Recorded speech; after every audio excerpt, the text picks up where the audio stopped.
What's the meaning of centric?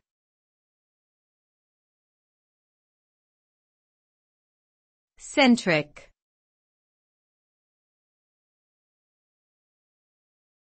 Centric.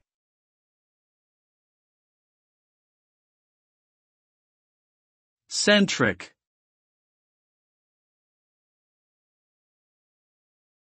Centric.